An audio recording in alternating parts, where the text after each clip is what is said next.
Salut et bienvenue pour la suite de formation ou présentation de l'outil Presato. Alors, on avait déjà abordé précédemment la modélisation avec Share 4 Share deuxième qui parle et aborde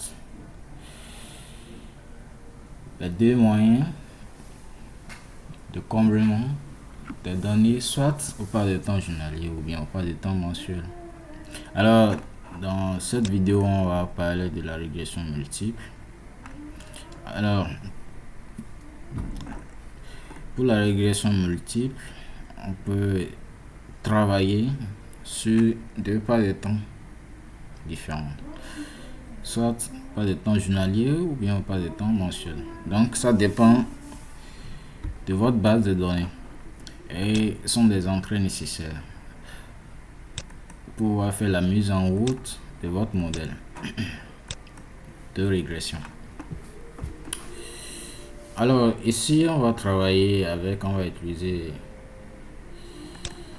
la base ici, test base mono QObserve.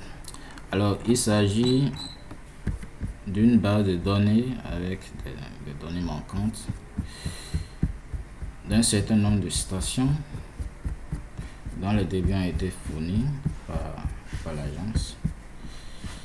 Il s'agit de stations telles que Wahala, Tetetu, Ani, Amu, Sika, Blita, etc.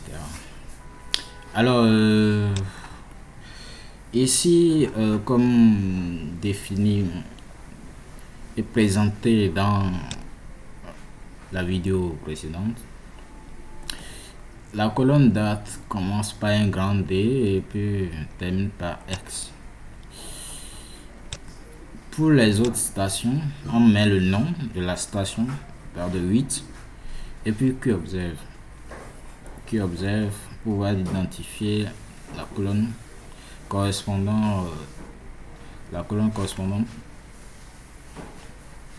est liée au débit. Donc voici comment se présente le format. Date, grand D, S à la fin, et nom station, barre de 8, QObserve, pour pouvoir identifier les débits. S'il s'agit des précipitations, barre de 8, PREC,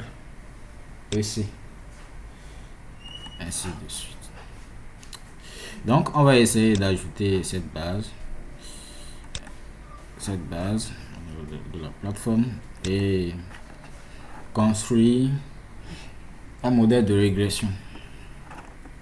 Alors ma base de données est pas de temps journalier, donc je choisis journalier et puis je définis la date, j'ai pas gardé ça en tête. Donc d'abord je vais importer la base.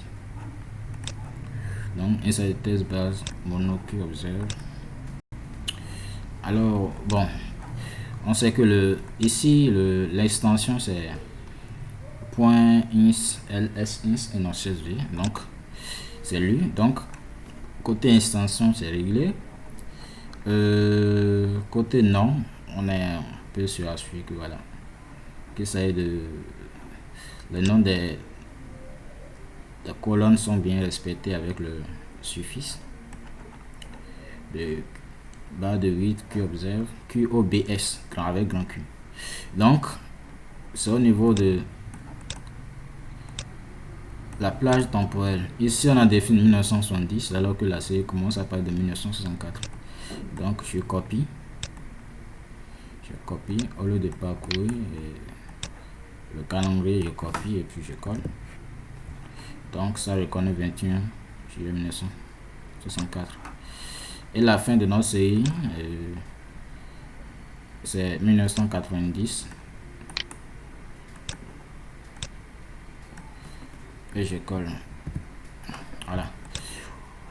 Le problème est que si la base est mal renseignée ou bien l'exportation a échoué, on n'a pas la main, c'est-à-dire la deuxième fenêtre de mise en route n'est pas disponible. Donc on n'a rien que importation. Donc, je vais réimporter la base. Et là, voilà, l'importation est réussie. Donc, ce qui, comme c'est réussi, puis tout est OK. Et il y a cette option qui est disponible, l'option de mise en route. Voilà. Donc, c'était pas disponible plus sur la base, elle m'a renseigné. Alors, mise en route, là, pour le complément avec la méthode de régression, on définit la variable à prédire, c'est-à-dire pour faire la fonction y égale à f de x. Là, je vais prendre tt2 comme y. Maintenant, on va ensuite définir là où les variables int dépendantes de y. Alors, on va essayer de faire la corrélation. Et normalement, il doit y avoir un travail en amont qui doit être effectué avant de voir la situation des stations, sinon log de Strahler, afin de choisir quelle station est véritablement dépendante de l'autre. Alors ici, bon, on a mis et corrélation tt2 et puis de taille copiée, on voit 0,83 comme corrélation. Et puis si on ajoute copier, on voit que voilà, tt2 ligne tout copier, ça donne 0,86. Donc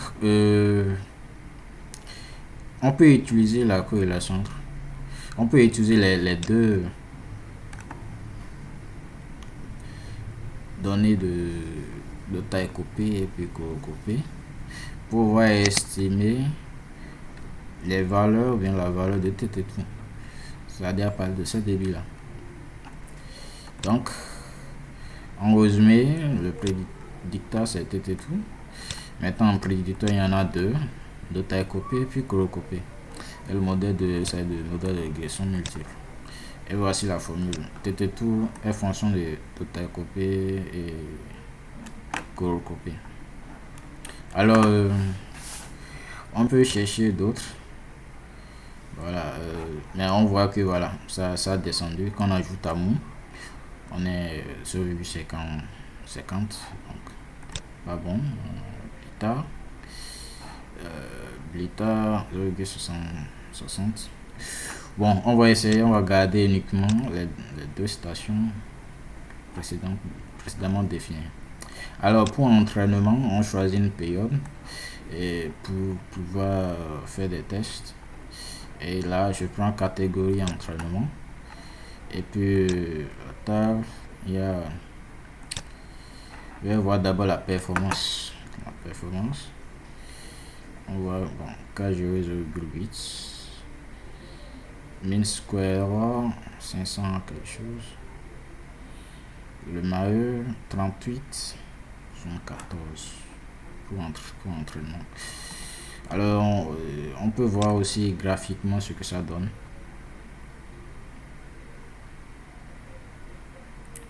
Alors graphiquement, voici ce que ça donne. Alors ça essaie de combler,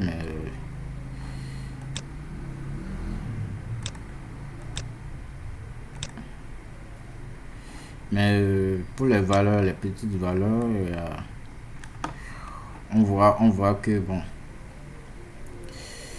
et ici en couleur verte clair, il s'agit de tt2 et prédite via la régression multiple. Donc on constate que pour les débits faibles, le modèle a du mal à mieux les prédire ou bien à mieux calculer la valeur. Donc par exemple le 17, on a 18, on a environ 9,56 mètres cubes, alors que pour le 18 c'est 0, quelque chose. Donc pour les valeurs faibles, le modèle a du mal à combler la série de tt2. Donc, on peut essayer de varier et apprécier la qualité du travail effectué.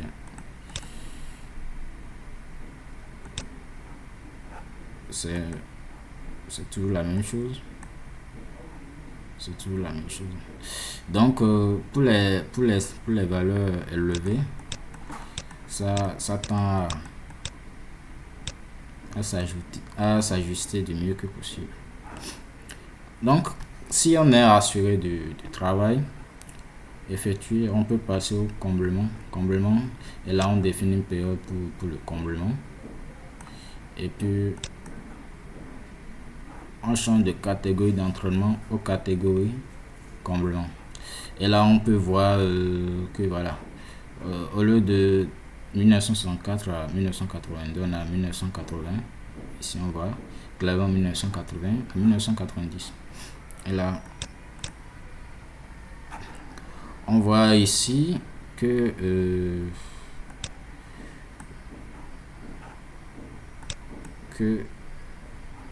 ici il y a des données manquantes, il y a des sources de données manquantes, principalement ici.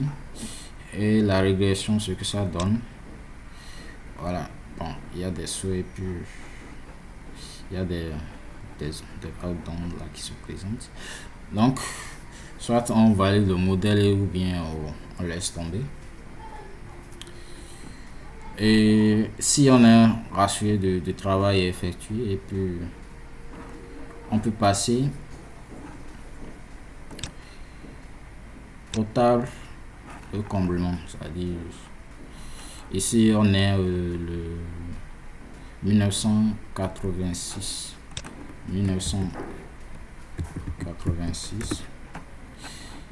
et un peu loin devant 1986. Donc là où il y a les données manquantes, on a TT tout qui est comblé par la méthode de régression. Donc si on est satisfait, bon, moi je suis pas satisfait, mais ici on est en démo. Si on est satisfait, et on clique sur enregistrer, et là on a comblement TT tout qui observe via régression au type Sato, tout ça là. Donc on va faire enregistrer, et puis les données ont été enregistrées dans notre base de données output. Donc on peut essayer d'ouvrir, et je mets